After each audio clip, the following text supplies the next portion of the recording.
Dr. Wilburn, thanks for joining me today.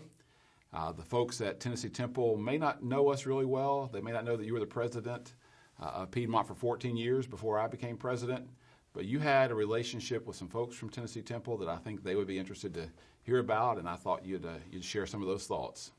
Sure, and thank you, Dr. Pitt. I'm really pleased to be able to sit down with you on this day and share one particular story that I have about the relationship of Piedmont and Tennessee Temple. Now, I had the privilege to know Dr. Charles Stevens, who was the founder of Piedmont Bible College back in the day when it began 70 years ago.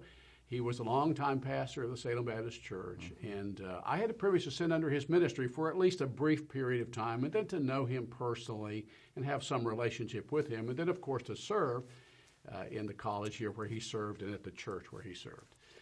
But I also had the privilege to at least meet and get acquainted with Dr. Lee Roberson, although I did not know him well. I did know him.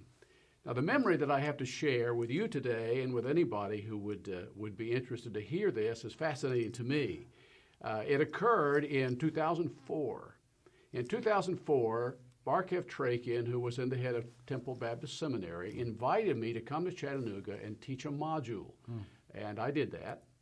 Well, while there, Dr. Trakin very graciously arranged for me to speak in prayer meeting at Highland Park Baptist Church, which I did.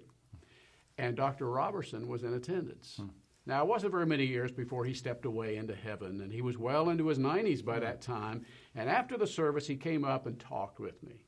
He was kind and gracious, and I appreciated that as a college president at that point. Sometimes people weren't so gracious, so I was very happy to be with anyone who would be very, very kind to me. And we talked for a period of time, and he shared some stories, as people in their senior years are wont to do. But one of the stories he shared was that he and Dr. Stevens were rather close friends. They were very instrumental, for instance, in starting the Southwide Baptist Fellowship, which back in the day was a fellowship for independent-minded Southern Baptists. And they got together many years ago to start that. And then each of them decided to start their own school. Dr. Stevens started Piedmont in 1945. Dr. Roberson started Temple in 1946.